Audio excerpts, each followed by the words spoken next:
Selamat pagi Bapak Ibu Saudara sekalian. Maaf dengan kendala yang ada, kita akan tetap bersyukur, kita akan tetap beribadah apapun yang terjadi. Kita akan mulai ibadah kita. Saya undang Bapak Ibu sekalian untuk bangkit berdiri, kita akan berdoa. Dengan hormat, Ibu Ririn akan berdoa membuka ibadah kita pagi hari ini.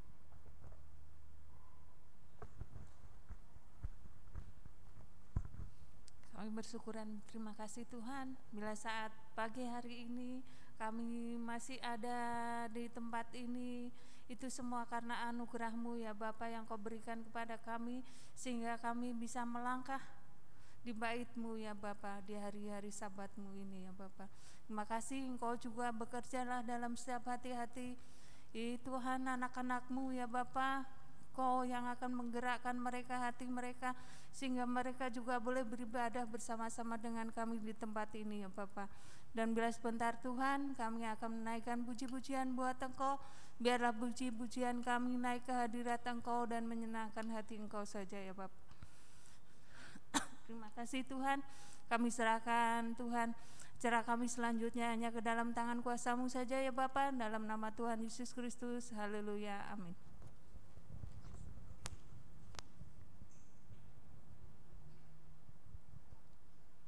Kita akan mulai pujian kita. Aku hendak bersyukur padamu Tuhan karena keadilan-Mu dan bermazmur bagi nama-Mu yang kudus.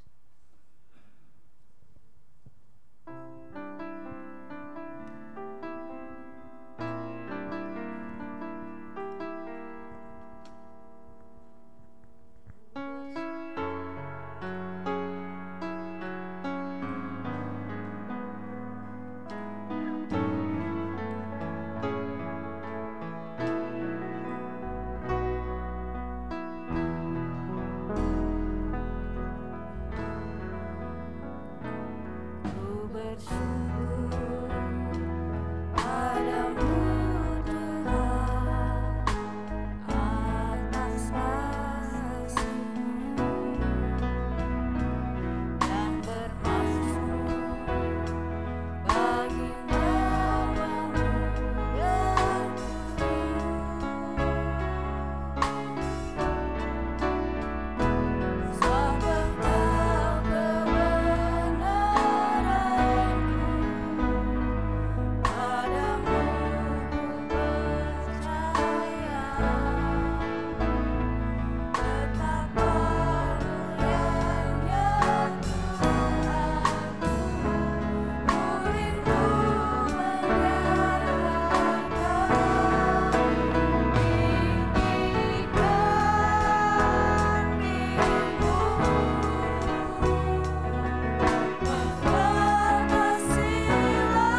Tuhan, hai jiwaku.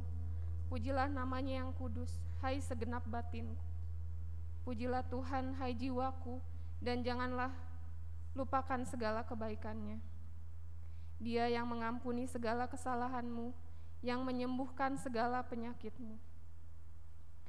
Oleh Dia, kamu berada dalam Kristus Yesus, yang oleh Allah telah menjadi hikmat bagi kita. Ia membenarkan dan menguduskan dan menebus kita. Ia mempersembahkan dirinya sendiri kepada Allah sebagai persembahan yang tak bercacat, akan menyucikan hati nurani kita dari perbuatan-perbuatan yang sia-sia, supaya kita dapat beribadah kepada Allah yang hidup. Besarkan nama Tuhan, tinggikan namanya.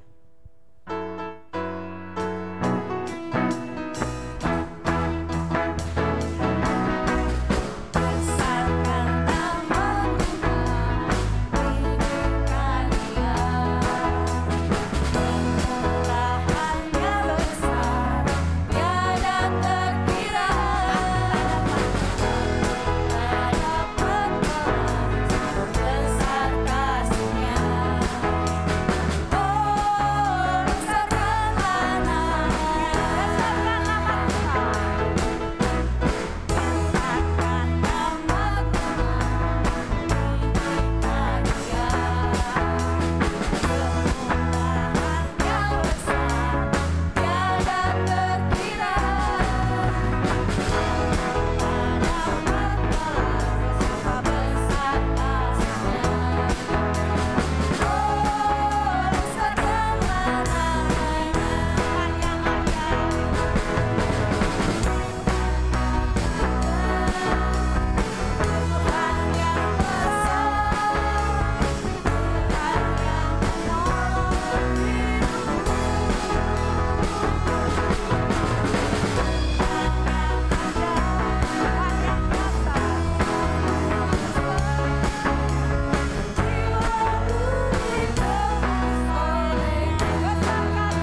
oleh karena Engkau berharga di mataku dan mulia, dan aku ini mengasihi Engkau, maka aku memberikan manusia sebagai gantimu, dan bangsa-bangsa sebagai ganti nyawamu.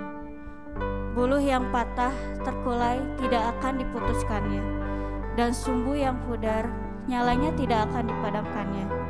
Tetapi dengan setia ia akan menyatakan hukum. Tuhan telah menunjukkan tangannya yang kudus di depan mata semua bangsa. Maka segala ujung bumi melihat keselamatan yang dari Allah kita.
besar kasih-Mu bagi kami Tuhan.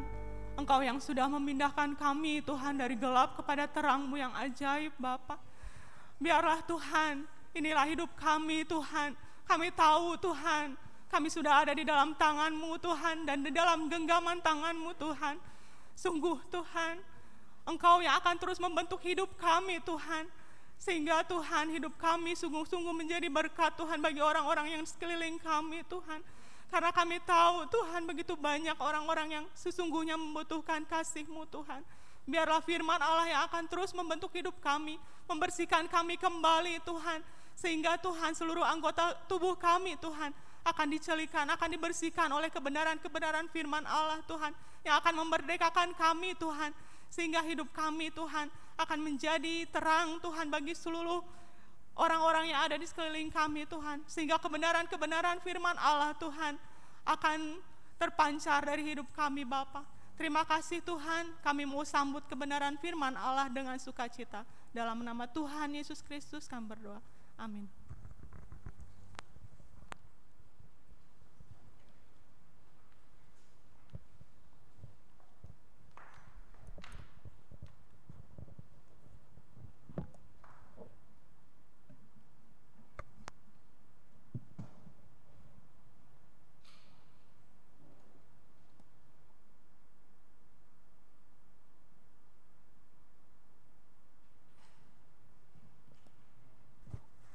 Shalom, saudara.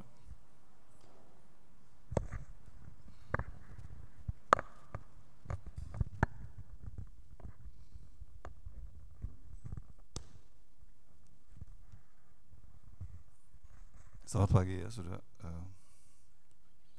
Kita bersyukur terus karena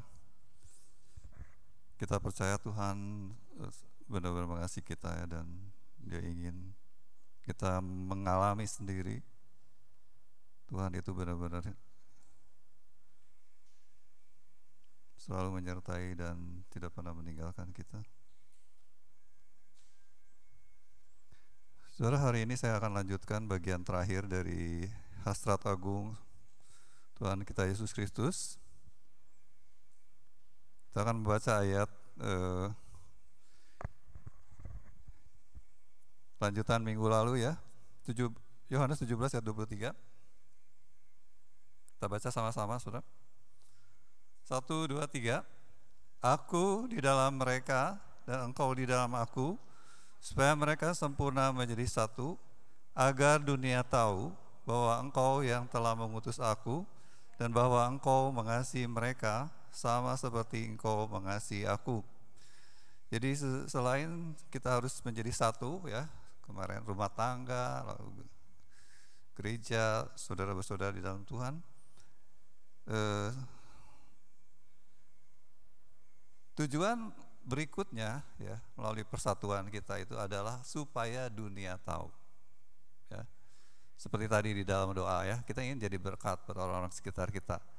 Jadi ini juga doa Tuhan Yesus ya, supaya mereka tahu ya, walaupun saudara belum memberitakan Injil kepada mereka pun, kalau kita bersatu ya di dalam kasih Tuhan, maka dunia akan menjadi tahu. Tahu apa? Tahu bahwa Yesus itu diutus oleh Allah ya. Yesus itu benar-benar Allah yang turun dari sorga. Dan yang kedua, bahwa saudara dikasihi oleh Allah ya. Dan kasih yang diterima oleh kita itu tidak berbeda dengan kasih yang Yesus terima dari Bapa. Jadi luar biasa, kasih itu harus sangat besar di dalam hidup kita, saudara.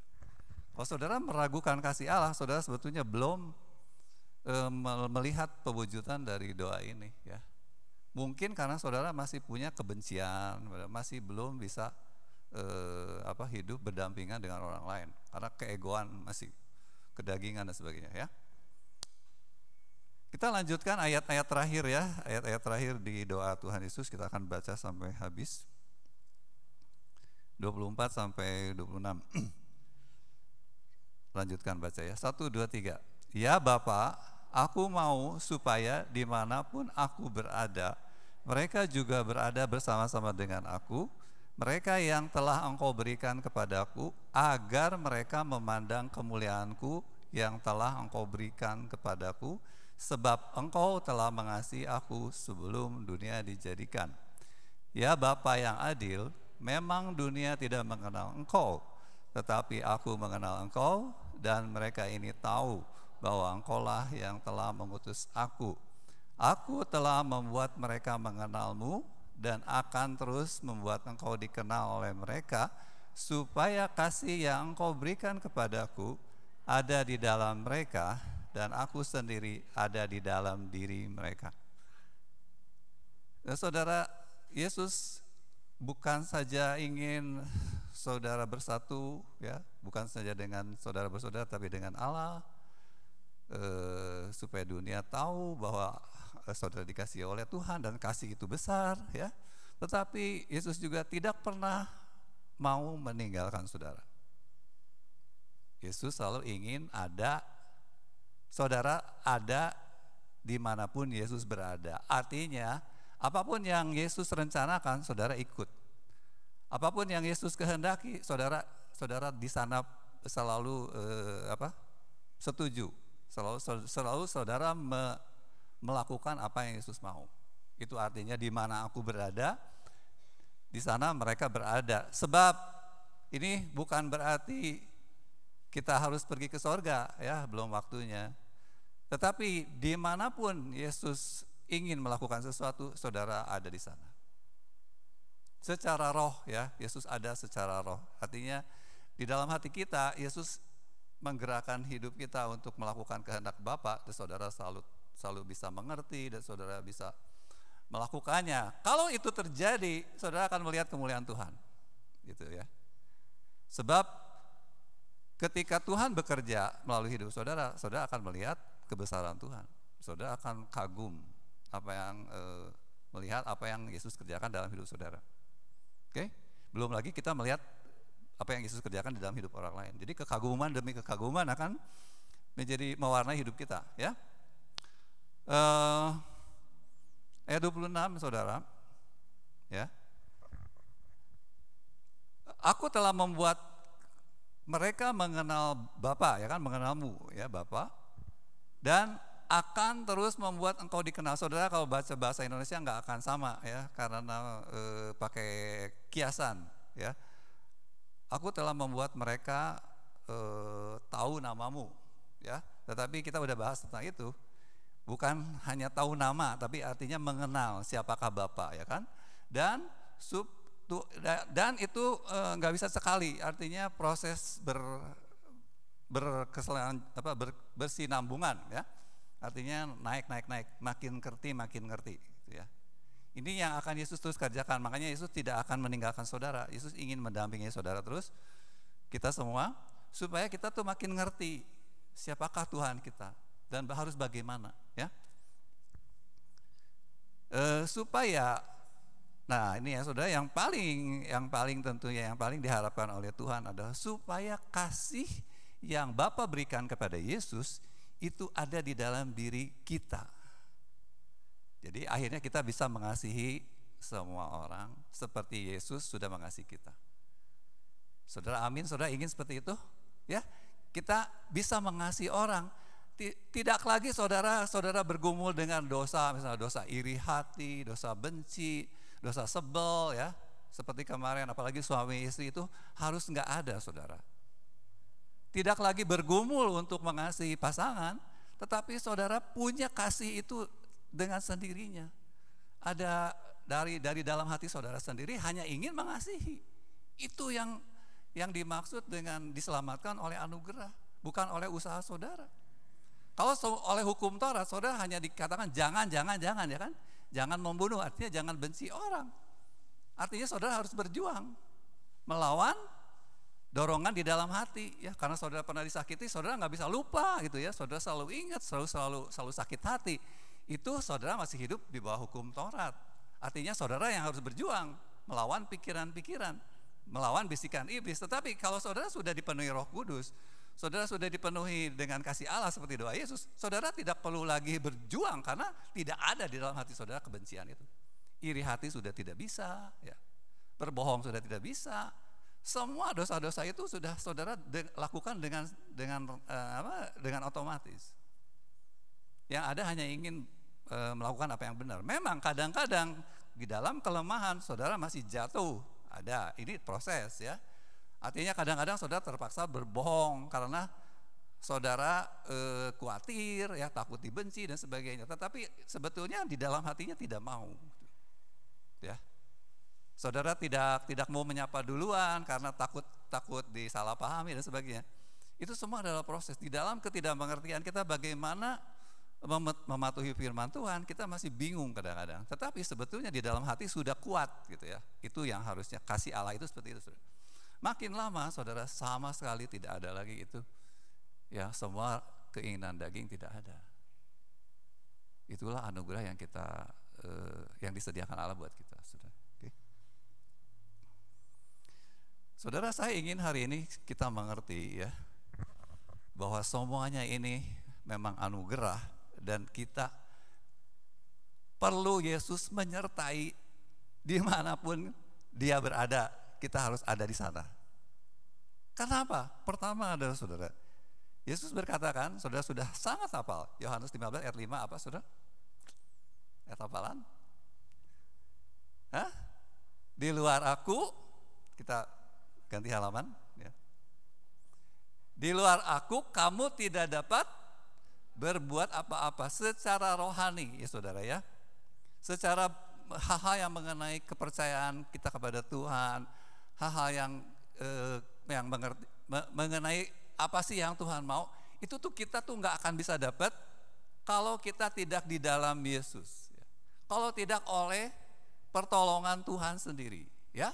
Kita akan lihat ayat-ayat ini selewat-selewat saja karena sudah sering dibicarakan.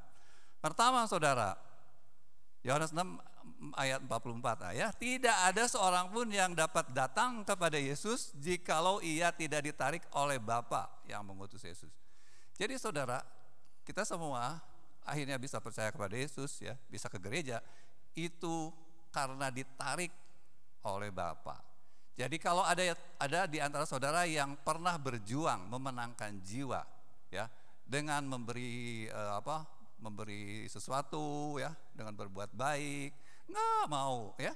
Saya punya teman ya menikah dengan beda agama ya.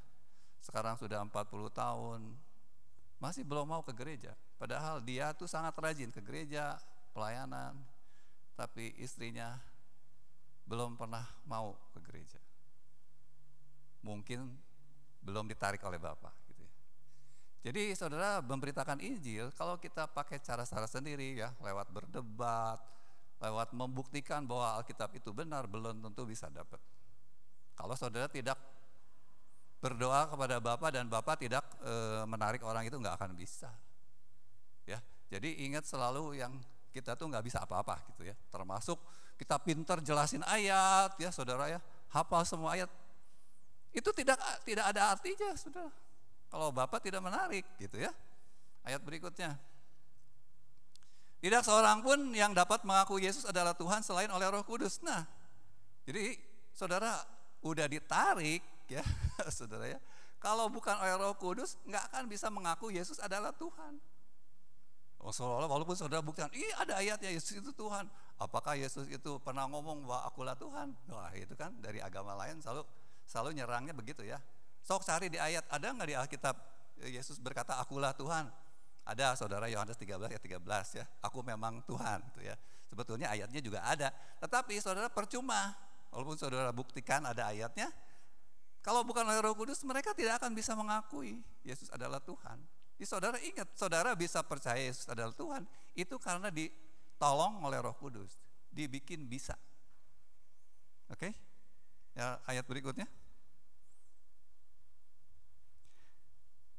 Ya saudara baca ya, kita sama-sama 1 Korintus ayat 2 ayat 14 sampai 15a. 1, 2, 3. Tetapi manusiawi tidak dapat berasal dari Roh Allah, karena hal itu baginya adalah suatu kebodohan dan ia tidak dapat memahaminya, sebab hal itu hanya dapat dinilai secara rohani. Tetapi manusia rohani menilai segala sesuatu ya, dan tidak dapat dinilai oleh orang lain. Saudara, tanpa saudara memiliki roh Allah atau saudara menjadi manusia rohani, ya, saudara tidak bisa menerima hal-hal rohani, ya.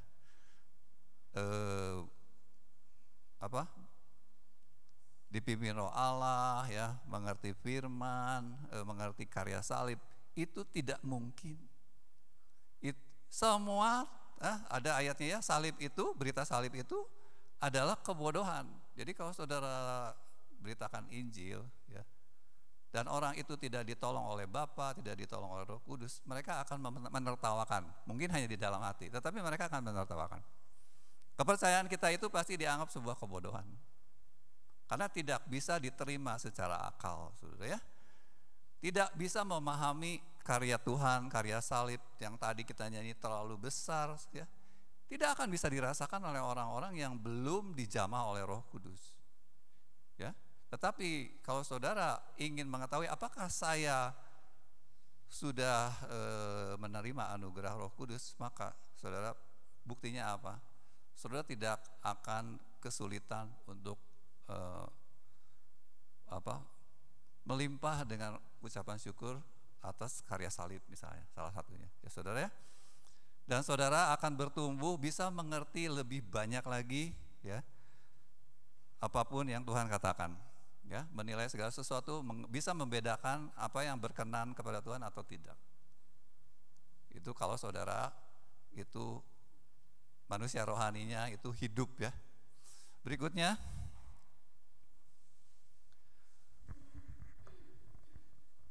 ini enggak jalan ya itunya, ya, yang keluar semua langsung. Oke, enggak apa-apa, saudara. Berikutnya, saudara, di ayat-ayat berikut itu enggak ini udah benar, ya, udah benar. Saudara, di sini dikatakan bahwa sangat jelas, ya, kalau kita baca ayat-ayat ini. Saya akan bacakan. Pertama, saudara, Galatia 5. Hiduplah oleh Roh, maka kamu tidak akan menuruti keinginan daging, sebab keinginan daging berlawanan dengan keinginan Roh, dan keinginan Roh berlawanan dengan keinginan daging. Sebab keinginan daging adalah perseteruan terhadap Allah, karena ia tidak takluk kepada hukum Allah. Hal itu memang tidak mungkin baginya. Mereka yang hidup dalam daging tidak mungkin berkenan kepada Allah. Artinya apa, saudara? Saudara tuh harus memiliki roh Allah, ya, nanti di ayat berikutnya. Dan saudara harus hidup oleh Roh, ya. Tadi dikatakan di luar aku kamu tidak dapat berbuat apa-apa. Sekarang saudara, tanpa Roh Kudus, ya, tanpa Roh Allah, saudara tidak bisa melakukan firman. Saudara pasti akan selalu kalah oleh keinginan daging. Jadi di sini pun saudara dinyatakan bahwa saudara butuh Roh Kudus dan saudara harus hidup hanya berdasarkan kehendak Roh Kudus, keinginan Roh Kudus. Kalau tidak, maka saudara akan melakukan kehendak daging. Kemungkinan besar saudara tidak bisa menuruti keinginan Roh Kudus, hanya keinginan daging. Mungkin ada yang kesana kemari dan akhirnya bingung, ya. Ayat berikutnya, ya, tetapi kamu tidak hidup di dalam daging, melainkan dalam Roh, jika memang Roh Allah diam di dalam kamu. Jadi kalau saudara sudah menerima Roh Kudus, maka seharusnya saudara bisa hidup menurut kehendak Roh Kudus. Artinya menurut kehendak Tuhan. Saudara bisa melakukan semua firman Tuhan dengan senang hati, ya, kalau Roh Kudus sudah ada. Artinya kita benar-benar bergantung kepada kehadiran Roh Kudus. Kalau benar, ya, kalau tidak ada Roh Kudus, saudara tidak mungkin bisa, gitu, ya, akan terbukti. Mungkin bisa pura-pura, ya, hanya dipoles, hanya hanya pencitraan. Tetapi akan ketahuan pada akhirnya orang itu sebetulnya belum punya Roh Kudus, bahkan dia belum diselamatkan. Seperti itu. Oke? Next, kita baca, ya, saudara, ya. 1, 2, 3. Rohlah yang memberi hidup, daging sama sekali tidak berguna. Perkataan-perkataan yang kukatakan kepadamu adalah roh dan hidup. Yang dimaksud dengan hidup oleh Roh atau Roh itu memberi hidup adalah, pertama adalah firman, ya. Perkataan-perkataan yang dikatakan oleh Tuhan Yesus, dan saudara bisa baca di dalam Matius sampai Yohanes. Dan sebetulnya Yesus juga bicara melalui Roh Kudus kepada para rasul, ya, Kisah Rasul sampai Wahyu, itu juga semua termasuk. Itu semua perkataan-perkataan itu adalah roh, ya, yang memberi hidup kepada saudara. Jadi saudara harus menyukainya. Bagaimana saudara bisa hidup oleh roh kalau saudara tidak mencintai perkataan-perkataan Tuhan Yesus? Oke, berikutnya. Baca lagi ya. 1, 2, 3.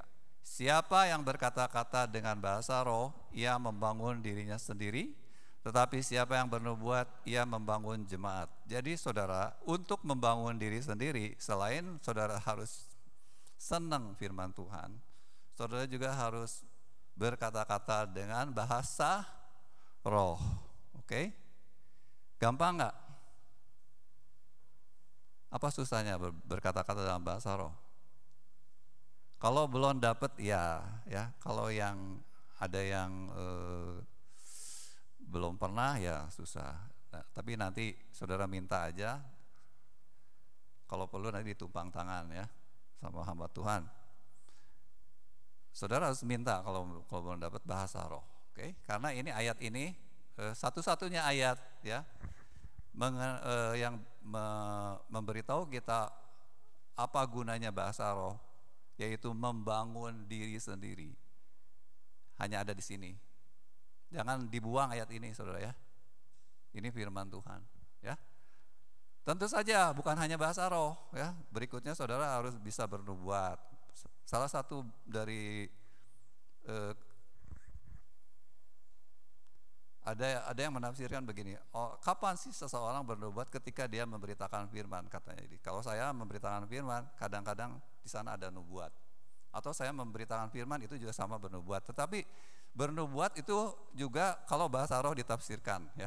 Ini nanti pelajarannya ada lagi. Kalau saudara belum pernah dapat, nanti kita akan belajar lagi ya. Kalau saudara udah bernubuat, itu bukan cuma diri sendiri, tetapi membangun orang lain. Berikutnya, Yudas 1 ayat 20 ya. Baca lagi 1, 2, 3. Bangunlah dirimu sendiri di atas dasar imanmu yang paling suci dan berdoalah dalam Roh Kudus. Bangun diri sendiri di atas dasar iman yang paling suci apa? Dasar iman yang paling suci apa, saudara? Apa? Firman Kristus ya. Yang tadi ya. Di atas firman Tuhan dan berdoa dalam Roh Kudus. Berdoa dalam Roh Kudus paling simpel adalah berdoa dengan bahasa roh. Oke? Jadi ada 2 ayat ternyata ya yang mengatakan yang sama. Efesus 6 ayat 18b, 1, 2, 3. Berdoalah setiap waktu di dalam roh dan berjaga-jagalah di dalam doamu itu. Jadi berdoa dalam roh itu harus sering. Saudara setuju atau tidak setuju, harus setuju gitu ya. Karena yang mengatakan itu adalah Roh Kudus sendiri melalui para rasul ya, ditulis dalam Alkitab. Saudara, ada seorang hamba Tuhan di abad 18-19 yang mempraktekkan ini. Dia mengatakan begini, saudara, berdoalah dalam bahasa roh itu begitu bangun tidur ya, kalau di kamarnya di lantai 2, begitu turun tangga itu berdoa dalam bahasa roh. Pokoknya di setiap kesempatan ada saudara bisa berdoa dalam roh, berdoa dalam bahasa roh. Dia menyarankan itu. Dan kita akan lihat hidupnya seperti apa ya. Gambar berikut. Oh ya, ini oke, balik dulu ya. Ada 1 ayat ketinggalan ya. Ini penting, saudara. Kita baca Roma 5 ayat 5b. 1, 2, 3. Kasih Allah telah dicurahkan di dalam hati kita oleh Roh Kudus yang telah dikaruniakan kepada kita. Saudara ingat tadi ayat tadi, doa Yesus terakhir ya. Di ayat terakhir itu dikatakan supaya kasih yang Bapa berikan kepada Yesus itu juga ada di dalam hati kita. Ya. Nah, bagaimana kasih Allah bisa dicurahkan itu hanya oleh Roh Kudus bisa terjadi. Jadi penting sekali Roh Kudus ini, saudara, dijaga, dipelihara ya, untuk selalu bekerja, ya, selalu mendapat kesempatan penuh di dalam hidup kita. Salah satunya adalah tadi berdoa dalam bahasa roh itu di setiap kesempatan. Itu salah satu yang sangat gampang, saudara. Dan saudara itu saudara bisa lakukan hanya di dalam hati komat kamit, ya. Kalau di jalan, di tempat keramaian, saudara bisa sambil pegang HP, pura-pura telepon. Ya, apalagi pakai masker, nggak ada yang tahu, saudara komat kamit itu kan bahasa roh, nggak ada yang tahu. Sekarang nggak paling gampang ya, pakai masker. Ya, ini saudara, kasih Allah itu nanti akan dicurahkan oleh Roh Kudus dalam hati kita. Oke, sekarang kita akan mengenal satu tokoh yang fenomenal sebetulnya, ya. Tokoh Pentakosta ini, ya, namanya Smith Wigglesworth, lahir di tahun 1859 di Yorkshire, Inggris, ya, meninggal di usia 87. Berikutnya, ya saudara, Bapak Smith ini waktu masih kecil, ya, kalau saya dengar sejarahnya, di zaman itu saudara, di Inggris itu anak-anak 5 tahun itu udah mulai kerja karena saking susahnya lagi resesi, ya. Dan mudah-mudahan resesi yang sekarang enggak sampai kayak begini, ya. Sampai banyak orang tua nggak bisa sekolahin anak, ya. Memang zaman-zaman itu sekolah juga belum kayak sekarang, ya, masih mahal mungkin. Jadi Smith ini udah nyabut lobak sama mamanya di kebon, ya, kebon orang, saudara, ya. Dan sudah agak besar dia bantu kerja juga di pabrik, ya. Karena ini udah zaman revolusi industri kalau nggak salah, ya. Tetapi saudara, anugerah Tuhan adalah Smith punya nenek seorang yang sangat taat kepada Tuhan, seorang Metodis, ya. Itu gerakan Protestan yang lumayan Metodis itu ini, ya, sangat mementingkan tata cara ibadah dan sebagainya. Sehingga kedua orang tuanya itu selalu membawa Smith ke gereja tiap minggu, ya, secara teratur. Nah, dikatakan di usia 8 tahun Smith udah mengalami kelahiran baru. Saya nggak tahu apa tandanya, tetapi saudara kan menemukan di sejarah tentang tokoh gereja itu seringkali seperti ini, ya, kelahiran barunya ketahuan. Nah, udah gitu dia mengikuti kayak belajar Alkitab sambil belajar jadi tukang ledeng, ya. Berikutnya, walaupun bisa ikutan belajar Alkitab dan akhirnya bisa khotbah, ya, saudara, ya, tetapi Smith itu tetap nggak bisa baca karena nggak pernah sekolah, ya. Tapi dia udah mulai khotbah, ya, aneh, ya, zaman itu bisa begitu, saudara. Jadi belajar pemahaman Alkitabnya cuma dengar doang, dihafalin, ya. Dia nggak bisa nulis, nggak bisa catat, dia nggak bisa baca, tapi dia bisa khotbah, saudara. Saudara, ya. Nah, di usia 23 dia menikahi seorang gadis bernama Polly, ya. Nah, sejak menikahlah Smith ini belajar baca, sama istrinya diajarin baca. Sesudah dia bisa baca Alkitab, dia sangat jatuh cinta kepada Alkitab, dan seumur hidup Bapak Smith itu nggak pernah baca yang lain. Dia nggak mau baca koran, ya, buku-buku, dia cuma mau bacanya Alkitab. Tetapi saudara, dengan dia bisa baca, khotbahnya semakin bagus, ya. Sehingga dia akhirnya nggak lagi sempet jadi tukang ledeng, ya. Karena nggak ada waktu, saudara, khotbah sana, khotbah sini, banyak diundang seperti itu, ya. Berikutnya.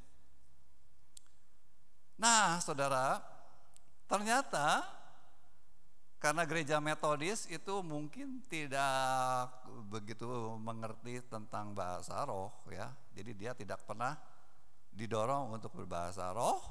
Satu hari ketemu hamba Tuhan yang dari sidang jemaat Allah, ya, God Assembly.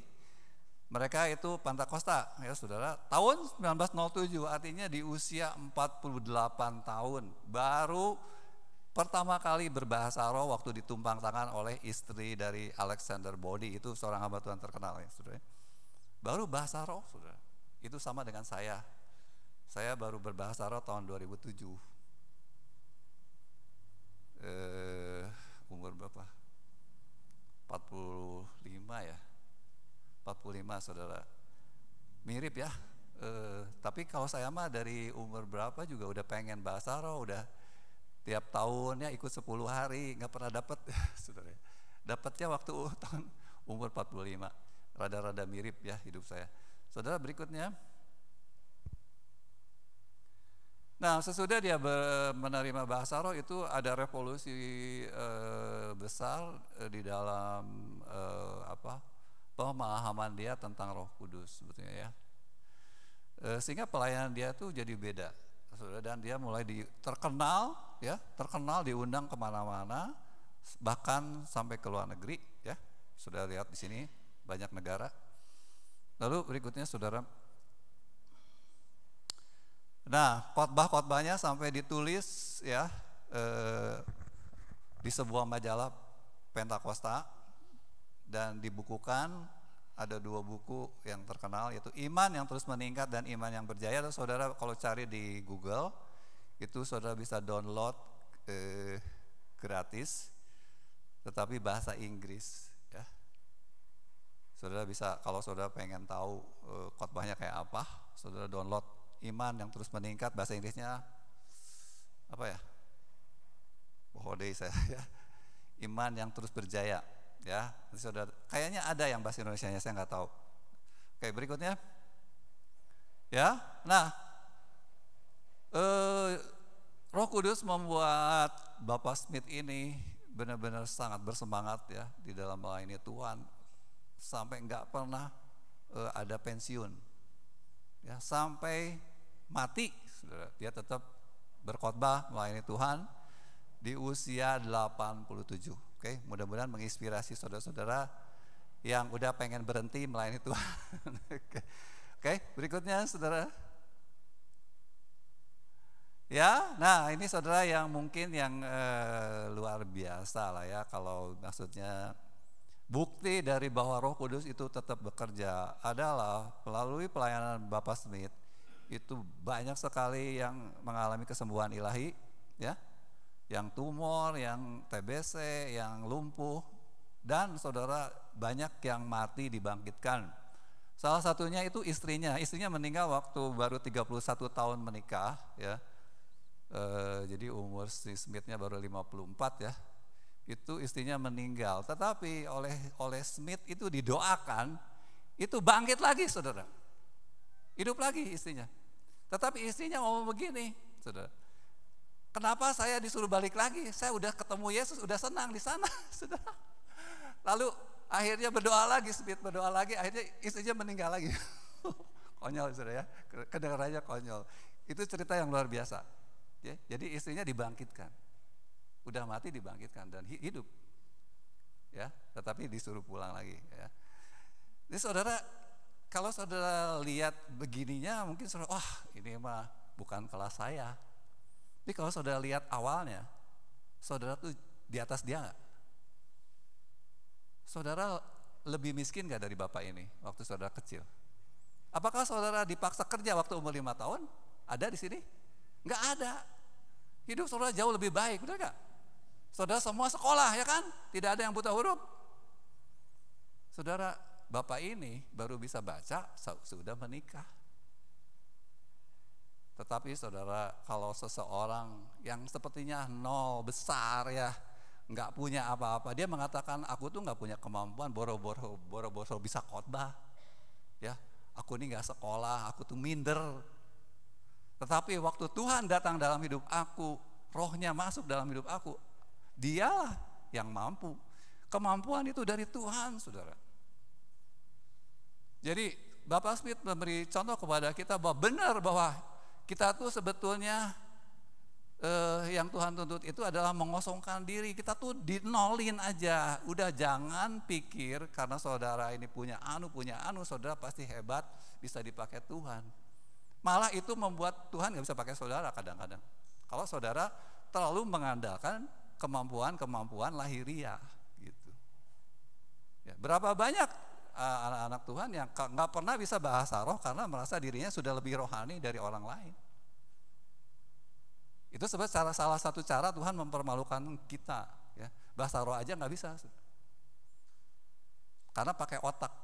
Termasuk saya, ya, untuk berbahasa roh itu sangat susah. Mungkin karena terlalu sombong, saudara, ya. Nggak tahu sombongnya di mana. Saya percaya bahasa roh itu diberikan sebagai karunia yang untuk mempermalukan orang-orang sombong. Pasti orang-orang sombong nggak akan pernah mau berbahasa roh. Termasuk ada satu pendeta di Bandung dan pendeta internasional yang saudara sering dengar, ya. Itu kalau saudara datang di gereja dia dan saudara nggak kuat lagi doa, saudara keluar bahasa roh, saudara diusir, saudara disuruh keluar. Itu terkenal banget, ya, di Bandung, ya, pendeta itu terkenal. Kenapa? Karena malu. Karunia bahasa roh itu bikin malu katanya, sebenarnya nggak ada gunanya. Tetapi Bapak Smith mengalami peningkatan pengalaman hidupnya bersama Tuhan justru sesudah dapat bahasa roh. Sebelumnya dia cuma ngerti khotbah, tapi sesudah dia mendapat bahasa roh, dia mengerti tentang peranan Roh Kudus, ya. Mengenai kuasa Roh Kudus yang diberikan itu luar biasa besar. Roh yang ada di dalam kamu jauh lebih besar, gitu. Ya, dia sanggup mengalahkan kedagingan saudara, mengalahkan iblis. Semua dikalahkan kalau saudara punya Roh Kudus. Semua, saudara. Jangan ngomong yang paling susah dikalahkan itu diri sendiri. Sebetulnya orang yang percaya kuasa Roh Kudus nggak boleh ngomong gitu. Ya, Roh Kudus itu lebih besar dari diriku sendiri. Saudara harus punya iman seperti itu. Saudara harus selalu melihat bahwa Roh Kudus adalah jawaban. Roh Kudus adalah solusi yang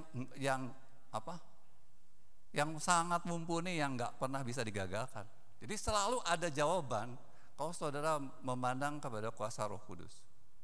Apapun masalah saudara, saudara harus ingat Roh Kudus mampu. Roh Kudus jauh lebih besar dari masalah apapun. Pasti diselesaikan. Gitu, saudara, ya. Apapun, penyakit, kelemahan, kebodohan, ya, kemiskinan, ini miskin banget, saudara. Apalagi masalah saudara? Roh Kudus sudah diberikan supaya saudara berkemenangan dan melihat kemuliaan Tuhan. Lewat apa?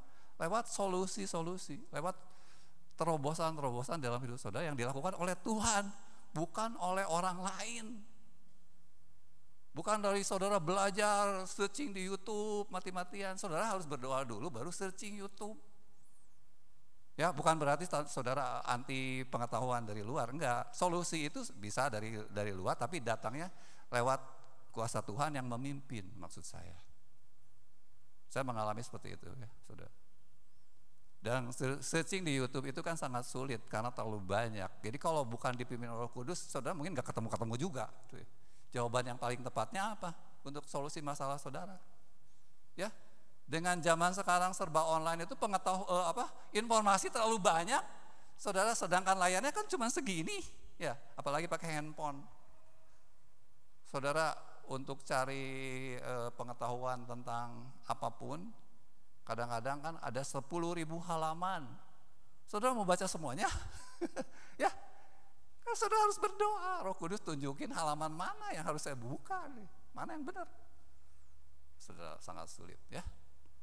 Karena itu kita perlu Roh Kudus sampai hari ini, apalagi di zaman sekarang. Nah, saya akan mengutip apa yang diajarkan oleh Smith hari ini, yang menurut saya bisa membantu seberapa kita yang merasa kesulitan di dalam mengikut Tuhan, ya. Ini dari Smith, ya, halaman berikutnya. Memiliki kesederhanaan seorang bayi, ya. Ini Bapak Smith yang bilang ada satu hikmat dari seorang bayi, yaitu seorang bayi itu mengambil semua yang menghampirinya, masukin ke mulutnya. Saudara, ya, benar nggak, mama-mama? Kalau saudara yang pernah punya bayi tahu, ya, tante-tete, ya. Kalau lagi umur berapa bulan itu itu jarinya pasti dimasukin, terus ya udah gitu nanti ada ya apa aja dimasukin, dimakan itu ya. Jadi harus dijagain memang, jangan sampai yang keselak nanti ya. Oke, berikutnya. Nah, saudara, beda dengan orang dewasa ya. Seorang pria atau wanita bijaksana bisa menolak yang terbaik dari Tuhan karena tertipu oleh pertimbangan sendiri. Amin. Saudara, kita kalau orang dewasa itu yang dari Tuhan itu apapun kita bisa, yang bagus pun sesuai firman-Mu, saudara bisa pikir-pikir dulu. Iya gitu ya kan. Gimana kalau begini, gimana kalau begitu ya. Padahal dari Tuhan, saudara, dari Alkitab atau dari Roh Kudus, saudara ragu-ragu. Tapi bayi nggak model begitu. Kalau bayi, apapun yang ditaruh sama mamanya itu disikat semua, saudara. Kadang-kadang botolnya juga mau ditelan katanya, makanya botolnya harus agak besar, jangan pakai botol yang kecil. Oke, berikutnya. Ya, bayi itu tidak bisa berjalan, saudara. Ya, ingat saudara. Bayi itu nggak bisa jalan, ibunya yang bawa. Jadi bayi itu dilayani. Ingat, kita ini ya harus seperti bayi. Di luar aku, kamu nggak bisa apa-apa. Ya, tanpa Roh Kudus, tanpa dipimpin, tanpa diberitahu, diajar, saudara akan tetap bodoh secara rohani. Ingat, secara rohani. Dan saudara harus hidup di dalam roh, itu dipimpin oleh roh. Jangan menurut daging, jangan menurut akal pikiran manusia atau pengetahuan manusia saja. Jadi harus dikonfirmasi. Semua pengetahuan itu bagus, tetapi belum tentu tepat untuk kondisi saudara sekarang. Artinya kita perlu Roh Kudus mengarahkan. Yang mana yang harus saya pakai hari ini, ya kan? Begitu saudara. Harus Roh Kudus yang bawa. Ini kamu pakai ini kamu pakai ini hari ini. Kamu perginya ke sini, jangan ke sana. Ini saudara, kita nggak bisa jalan, tapi Roh Kudus bisa bawa semua yang kita butuhkan. Berikutnya, bayi nggak bisa pakai sendiri, tapi ibunya mendandaninya. Saudara jangan khawatir penampilan saudara di dalam manusia. Oh saya mah bodoh, oh saya mah miskin, oh saya mah goreng patut. Tapi saudara ingin jadi berkat, saudara pikir saudara harus mendandani diri sendiri. Nggak usah, bayi tidak bisa pakai baju, mamanya yang pakaiin. Yesus, Roh Kudus, Bapa yang akan mendandani saudara. Berikutnya, bayi bahkan nggak bisa ngomong. Makanya saudara untuk berdoa itu perlu bahasa Roh Kudus yang ngomong, bukan kita yang ngomong. Kita nggak tahu harus berdoanya bagaimana kan, gitu kan? Itu Rasul Paulus yang ngomong. Kita tuh nggak pernah tahu harus gimana doa juga, nggak bisa ngomong. Kalau bukan Roh Kudus yang kasih kata-katanya, doa kita tuh nggak tahu benar apa enggak gitu. Yang kita minta juga apa nggak tahu, sebab kita nggak tahu yang terbaik menurut Tuhan. Ya kan? Ini saudara, bayi itu bahkan ngomong juga nggak bisa. Tapi nggak masalah kan? Nggak masalah. Berikutnya. Ya, jadi saudara, inilah kenapa Tuhan bilang hiduplah oleh Roh. Artinya Tuhan mau urus semuanya. Ya, apa yang saudara nggak bisa, itu nanti Tuhan yang kerjakan. Itu artinya hidup dalam Roh. Ya, kita akan dibawa bersamanya. Ya, dimanapun aku berada, kamu akan berada. Dia akan mendandani kamu. Jangan kamu khawatir, bunga di padang aku dandani, terlebih lagi kamu. Dan kalau kita nggak bisa ngomong, kita nggak bisa berdoa, dia yang akan berkata-kata untuk kita. Apa susahnya saudara? Hidup dalam Roh. Nggak susah. Yang dibutuhkan kita itu rendah hati. Saya ini nggak bisa apa-apa Tuhan. Beneran nggak bisa apa-apa. Tapi aku mau makan semua, aku mau masukin semua. Engkau kasih apa, aku mau kerjain gitu. Aku mau percaya. Makanya saudara, kalau saudara sudah seperti ini ya, lapar dan haus akan firman, saudara jangan jalan sendiri. Saudara harus punya gereja, harus punya pemimpin yang jagain. Jangan saudara jalan sendiri, segala dimakan ya, buka YouTube dihabek habis. Akhirnya saudara keselak. Jadi ini gambaran saudara bahwa seseorang yang baru lahir baru lalu dipenuhi Roh Kudus, sebetulnya harus haus dan lapar akan firman Tuhan, ingin mengalami pengalaman-pengalaman rohani, ya, mengalami karunia-karunia itu hidup dalam hidup dia, tetapi dia harus dijagain. Itu kenapa gereja itu harus ada, kenapa harus ada rasul, nabi, gembala, ya, pengajar, pemberita Injil. Harus digembalain, gitu kan? Artinya para pemimpin harus jagain memang, ya. Dan kita udah ngalamin bagaimana dahsyatnya zaman sekarang itu, YouTube itu bisa bikin orang merasa lebih pintar dari ya, kalau saudara di gereja sini mungkin memang banyak hamba Tuhan yang lebih pintar ya di luar sana, saya mengakui. Tapi apakah saudara bisa menilai lebih hebat dari kami? Maaf ya, saya mungkin agak mengatakan jangan terlalu yakin lah gitu ya. Kalau apalagi saudara belum pernah sekolah Alkitab, tapi merasa sudah lebih pintar dari hamba Tuhan yang ada di sini, sampai nggak mau nanya dulu, ini teh benar apa enggak sih? Gini-gini juga, jelek-jelek juga kami belajar benar-benar gitu, ingin memberitakan firman yang sejati itu. Jadi jangan sombong kalau kata saya mah gitu. Ya, mentang-mentang di YouTube banyak sekali, apalagi kemarin ibadah online khotbahnya lebih hebat, lebih rame. Ya, saudara nggak mau lagi ke gereja sini, nggak mau dengerin lagi khotbah sini, boleh sih, tapi saudara, apakah saudara bisa memilah-milah? Nah, ini bagus, saudara haus dan lapar. Oh, saya mah tetap dengerin khotbah online, tapi saya juga dengerin khotbah yang lain. Haus dan lapar saya, bagus, tapi saudara tetap butuh orang yang membantu. Gitu ya. Jadi ini sisi buruknya adalah seorang bayi itu dia tetap harus dijagain. Tapi kalau saudara nggak kayak begini, ya, saudara model-model seorang pria bijaksana tadi, ya, dipakai pertimbangan sendiri. Mau lakukan firman, dipikir dulu, ya. Ditimbang-timbang, dikuatir-kuatir, ya, akhirnya saudara nggak bisa hidup dipimpin oleh Roh. Oke? Mungkin ini konfirmasi aja ya. Berikutnya, oh ya, ini pertanyaan pentingnya. Jadi apakah kita semua memiliki kesederhanaan seorang bayi secara rohani, ya? Mengingat apa yang Yesus katakan, di luar aku kamu nggak bisa buat apa-apa. Jadi perkara-perkara rohani itu nggak bisa saudara nilai dengan akal budi yang belum berpijak kepada firman. Ya. Saudara hanya berpijak kepada pengetahuan dunia. Saudara nggak akan bisa ngerti lalu melakukan. Ya. Saudara harus mengosongkan diri seperti bayi yang menyadari nggak bisa apa-apa, tapi dia akan terima semua yang ditawarkan oleh Tuhan. Saudara, mungkin buat yang nanti punya anak, jadi pengetahuan ya. Berikutnya, jadi saudara, kalau anak-anak yang pintar itu dari kandungan itu udah ngisep jempol katanya. Enggak semua bayi ngisep jempol, tapi banyak juga yang ngisep jempol ya.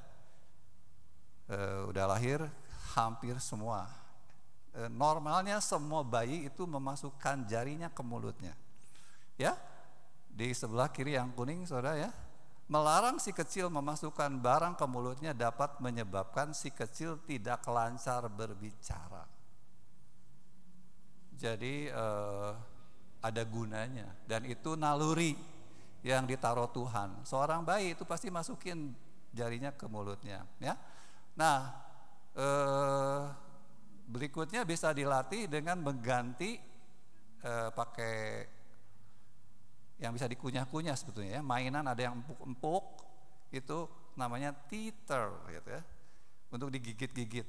Tapi nggak bisa digigit, nggak bisa dimakan ya, saudara, harus yang kuat ya.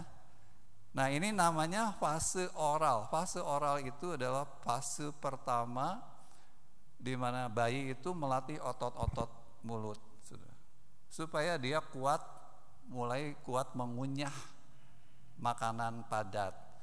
Harusnya seorang bayi yang sehat itu, coba gambarnya diganti, ada apa nggak?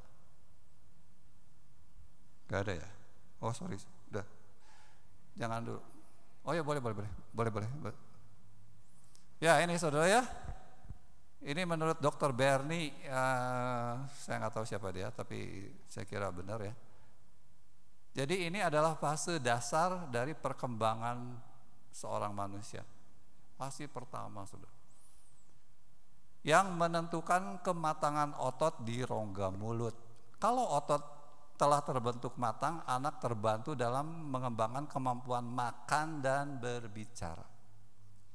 Ya, Dr. Bernie mengatakan pada anak yang sering dilarang atau dimarahi orang tuanya ketika memasukkan jari maupun mainan ke dalam mulut, fase oralnya menjadi tidak maksimal. Artinya hal ini dapat mengakibatkan keterlambatan perkembangan dan kematangan daerah rongga mulut sehingga mengganggu kemampuan bicara dan makan. Contohnya anak usia 2 tahun yang belum mampu mengunyah nasi dan harus terus makan bubur. Jadi jangan dikasih bubur terus. Anak umur 2 tahun itu sudah harus dilatih makan nasi. Banyak yang ngajarinya salah, dokter-dokter juga ya. Dari sisi psikoseksual, anak yang banyak dilarang, jadi masukin tangan, jangan, dia masukin apa ke mulutnya, ditarik sama mamanya ya, akan merasa cemas dan tegang, sehingga ia tumbuh menjadi pribadi yang tidak matang. Ada di antara saudara yang gampang cemas dan tegang. Mungkin dulu lagi kecilnya nggak mateng ininya otot mulut. Ya, kalau ini mah ya udah lah saudara, ini kan secara lahiriah. Tapi oke, buat saudara yang belum punya anak dan mau punya anak gitu ya, atau yang mau tambah bayi, ini mungkin kalau belum dipraktekkan. Oke. Ya saudara, sekarang begini saudara, jadi sebetulnya mau ngajarin apa? Kalau hari ini saya lihat kita ini kan bukan bayi yang secara lahiriah. Ya.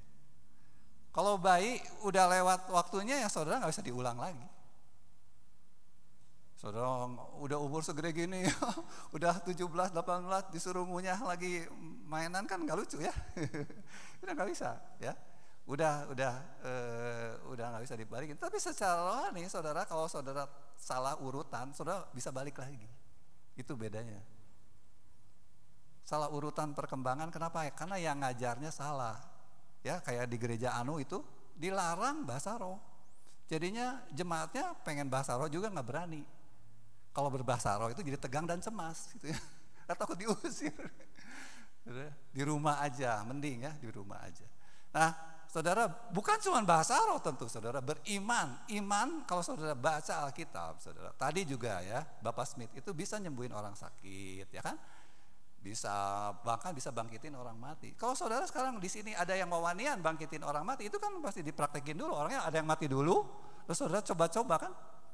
Dalam nama Yesus bangkitlah engkau, saudara. Diketawain nggak kalau ada yang berani kayak begitu? Saudara bukan hamba Tuhan lagi jemaat, tapi nekat. Orang tua saudara mati atau istri atau suami saudara mati, saudara tengking dalam nama Yesus supaya hidup lagi. Diketawain nggak kira-kira? Atau dilarang sama hamba Tuhan? Bisa saudara. Kenapa? Karena hamba Tuhannya nggak ngalamin. Waktu saya kuliah 3 tahun ya di STTB, saya cari dosen yang punya pengalaman berbahasa roh, karena waktu itu saya kesulitan berbahasa roh. 2001 sampai 2004 belum bahasa roh saya. Saya cari semua buku, saya ubek-ubek itu di perpustakaan itu ada 200.000 buku. Nggak ada satupun yang bisa jawab pertanyaan saya. Ada satu dosen yang bijaksana bilang begini, namanya Ibu Doroti. Bu, saya di gereja saya mengalami kesulitan, saya melayani Tuhan tapi saya tidak memenuhi syarat, saya bilang. Karena benar saudara, kalau di GPDI termasuk di gereja kita, kalau belum bahasa roh itu sebetulnya belum penuh Roh Kudus. Jadi nggak boleh khotbah sebetulnya. Cuman saya mah meren karena anak hamba Tuhan udah boleh khotbah di kaum muda doang waktu itu ya. Dari tahun berapa? Di 90-an udah boleh. Tapi di kebaktian umum nggak boleh. Menurut saya gara-gara saya belum bahasa roh. Saya bisa nerima sih. Tetapi bagi saya kan sedih ya. Kenapa saya tuh bisa bahasa roh gitu kan? Apa saya masih punya dosa, dicari-cari dosanya apa gitu kan, nggak ketemu saudara. Ya ada sih dosa mah, tapi kan maksudnya orang yang bahasa roh banyak, tapi mereka juga nggak lebih bagus sampai seperti itu ya saudara. Nah Ibu Dorothy ini ngomong begini, maaf Pak Henry, saya tidak pernah mengalami, bukan saya anti ya. Satu kali saya pernah ke gereja di Inggris, gereja dia sebutin nama gereja saya lupa, di situ ada bahasa roh. Tapi itu cuma sekali-kalinya dalam hidup saya. Dan saya nggak pernah ngalamin. Dan Ibu Dorothy itu waktu itu umurnya udah 80 lebih. Jadi saudara kalau orang nggak pernah ngalamin ya mana bisa akhirnya dia juga nggak tertarik mungkin. Ya Ibu Dorothy ini luar biasa kesaksiannya saudara. Dia tuh kalau datang ke kampus saya, karena kampus saya di dalam ya. Itu dia lewat di situ kan ada warung-warung kecil, dia tuh selalu datang nyapa, salamin yang warung-warung itu. Ibu ini terkenal sangat baik dan sangat perhatian, semua murid-muridnya tuh mahasiswa ada ratusan ya setiap angkatan itu selalu kenal sama ibu ini karena selalu dipanggil, diajak ngobrol, pengen tahu hidup kamu seperti apa. Dosen yang lain nggak ada yang kayak gitu, luar biasa. Tetapi dia nggak ngalamin yang namanya bahasa roh. Kenapa? Nggak ada yang ngajarin gitu. Dia hidup di lingkungan gereja-gereja yang bahasa roh itu dipandang sebelah mata. Seperti itu. Sudah. Saya nggak pernah nemu. Saya kuliah 3 tahun nggak nemu. Buku juga nggak ada di kampus saya. Karena memang alirannya bukan Pentakosta ya. Saya akhirnya dapat 2007 itu beda lagi, ada cerita lain saudara. Lewat satu buku juga, tapi itu buku yang mama saya taruh gitu ya, udah dari dulu. Jadi saudara, pengalaman di dalam Tuhan untuk mencapai apa yang namanya Yesus hidup di dalam saya, dipenuhi Roh Kudus, itu adalah hanya bisa dicapai dengan menyederhanakan diri gitu. Nggak perlu saudara sekolah teologi atau sekolah Alkitab dulu baru bisa ngerti, nggak perlu sebetulnya. Bahkan seorang yang buta huruf juga bisa ngalamin gitu sebetulnya. Ya. Nah ini saudara, dan itu yang lebih dibutuhkan, itu Roh Kudus itu. Karena saudara tanpa dia, saudara nggak bisa punya kekuatan apa-apa. Iman saudara nggak akan tumbuh. Saudara hanya percaya yang masuk akal. Tapi pikiran saudara nggak pernah diubahkan untuk mengerti seperti yang Tuhan kasih. Nanti pengertian itu memiliki pikiran Kristus itu apa saudara? Saudara ngerti seperti orang yang belajar. Ya, aku percaya di dalam Tuhan itu tidak ada yang mustahil. Itu beneran saudara. Aku percaya kalau engkau menghendaki orang kekasih aku ini mati, aku doakan bangkit. Itu harus sampai ke sana. Walaupun saya sendiri belum pernah praktekin ya saudara ya. Karena belum ada sih yang mau dibangkitin. Ya saudara ya. Tapi mungkin ya satu hari kita akan harus cobain. Nggak tahu ya. Kalau kita sih bersyukur di sini ya kita bisa berdoa, ada yang tafsirkan, jadi lebih nggak sesulit Bapak ini ngalaminya. Oke, nah bagaimana mulainya bagi saudara yang mungkin udah kesulitan banget menjalani hidup, pengen ngalamin melihat kemuliaan Tuhan ya saudara ya. Banyak masalah nggak pernah ada solusinya. Saudara, hidup saudara penuh dengan kekhawatiran ya, khawatir tentang banyak hal ya. Usia udah banyak, belum menikah, usia udah banyak, secara ekonomi belum mapan ya. Apapun lah saudara yang menggelisahkan saudara. Harusnya saudara bisa mendapat jawaban di dalam Roh Tuhan, di dalam Roh Kudus. Oke? Lalu apa yang bisa kita latih dari pelajaran hari ini sebagaimana yang disarankan oleh Bapak Smith ya, dari kesaksian hidupnya, saya menyarankan satu hal ini saya ya. Pertama yang sederhana. Berikutnya. Saudara bisa mulai dengan yang paling sederhana.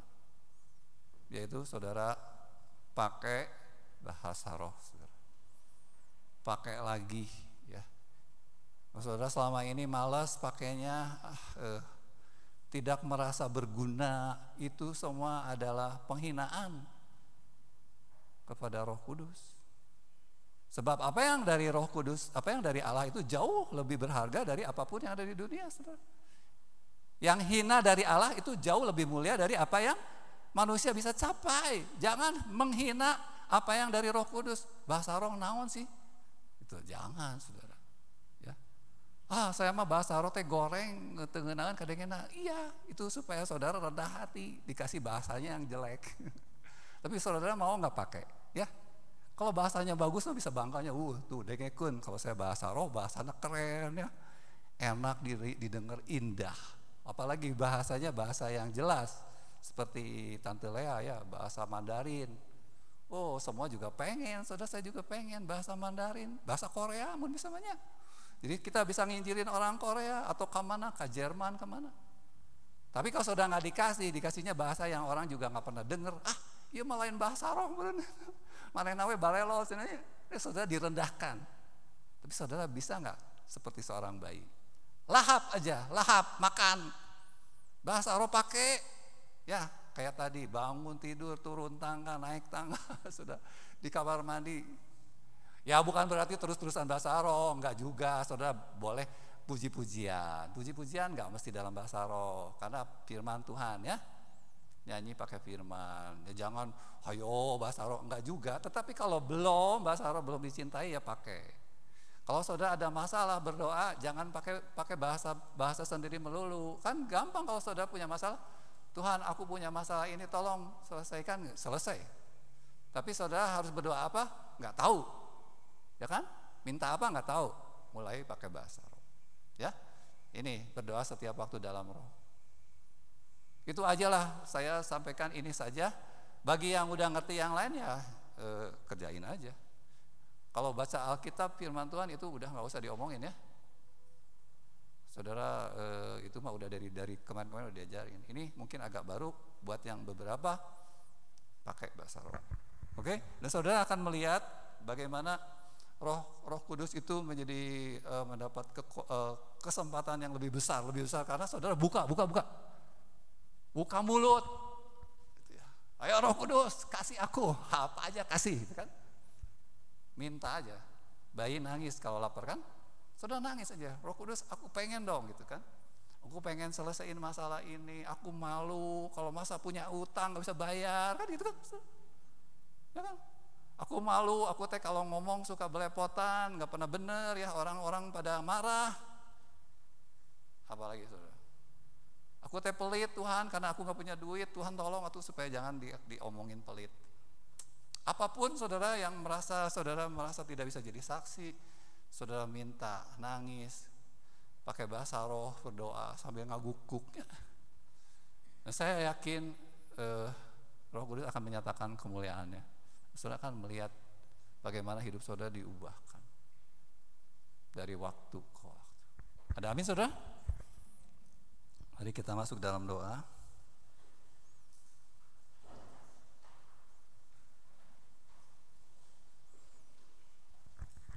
Kita naikkan pujian api roh suci bakar hatiku.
Firman Tuhan mengatakan biarlah rohmu menyala-nyala dan layanilah Tuhan.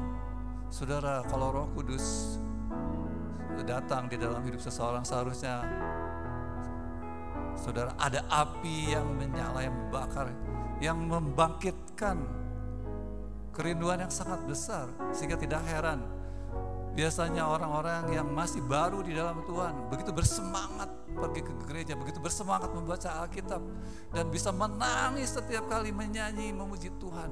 Saudara mungkin sudah lama tidak mengalami hal itu, tetapi Roh Kudus yang ada di dalam kita tetap sama. Kalaupun kemarin-kemarin kita sering mendukakan dan menganggapnya tidak penting, kalau kita bertobat hari ini dan kita memohon pengampunan Tuhan dan mengundang Dia kembali berjaya dalam hidup kita, maka hati kita akan dibakar kembali, saudara. Sehingga saudara menjadi giat dan mengasihi Tuhan begitu menggebu-gebu lagi, dan saudara tidak akan kesulitan di dalam melakukan setiap kebenaran firman Tuhan, tapi bahkan saudara bisa memberkati orang lain. Kita naikkan pujian sekali.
Tuhan Yesus, Roh Kudus sudah dicurahkan dalam hidup kami di masa lalu, tetapi mungkin ya Tuhan sudah hampir padam karena kami tiap-tiap hari memadamkannya dengan kecemasan, dengan kekhawatiran, dengan begitu banyak masalah-masalah yang kami biarkan selama ini ya Tuhan, membuat kami ya Tuhan berlari kembali kepada dunia ini, mencari jawaban-jawaban dengan cara-cara ya Tuhan yang sebetulnya Engkau katakan jangan bersandar kepada manusia, jangan berharap kepada kekuatan manusia. Ampunilah ya Tuhan bila Roh-Mu yang sudah bekerja begitu luar biasa belasan tahun yang lalu di tempat ini tidak bisa berlanjut dengan hebat Tuhan, tapi kami berharap Tuhan masih ada ya Tuhan api-api yang menyala di antara kami, dan biarlah kami yang kuat boleh ya Tuhan terus berdoa buat yang lemah dan menguatkan saudara-saudara kami yang lemah, yang mungkin bahkan hari ini tidak ada di tempat ini, mereka ada di luar sana ya Tuhan, mengembara kembali mencari lapar dan haus tetapi tidak pernah tahu bahwa sebenarnya ya Tuhan Yesus Engkau lah yang sudah didukakan. Tuhan bangkitkan kembali ya Tuhan, nyalakan kembali api Roh-Mu di dalam hidup kami. Bahwa Tuhan biarlah kami boleh merendahkan diri seperti seorang bayi ya Tuhan, yang lapar dan haus akan susu yang murni ya Tuhan, yang menyadari bahwa di luar Engkau tanpa Roh-Mu ya Tuhan kami tidak bisa berbuat apa-apa. Terpujilah Engkau ya Tuhan, oleh kasih-Mu ya Tuhan kami selalu ya Bapa ada di hadapan-Mu. Engkau tidak pernah membuang kami ya Tuhan, Engkau selalu berdiri di depan pintu hati kami bila kami selama ini menutup hati kami. Engkau mengundang kami untuk datang kepadamu ya Tuhan, untuk membuka pintu kami buat Engkau Yesus masuk kembali, untuk Roh Kudus kembali berjaya dan menyelesaikan segala kekacauan di dalam hidup kami. Terpujilah nama Bapa di dalam nama Tuhan Yesus Kristus. Amin.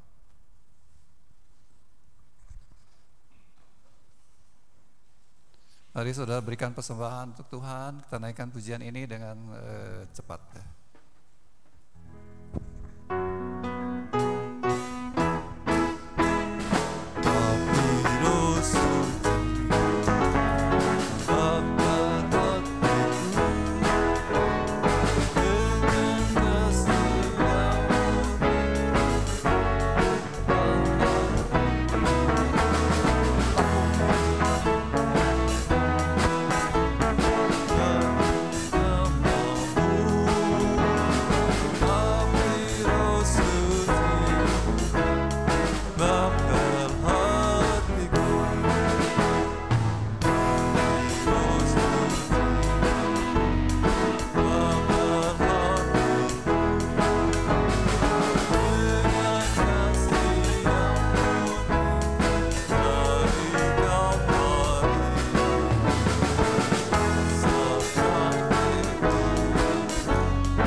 Mari berdiri saudara.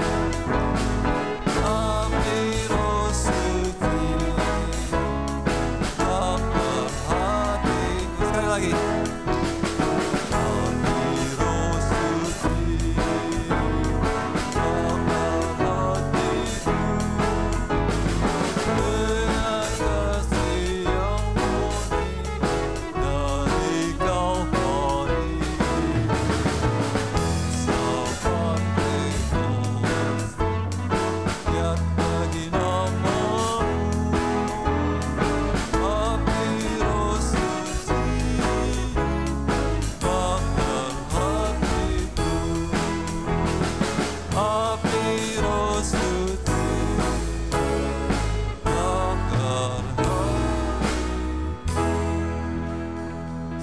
Pulang, saudara, buat saudara yang ingin dibaptis, jangan lupa mendaftarkan diri secepatnya supaya kami bisa segera menentukan hari.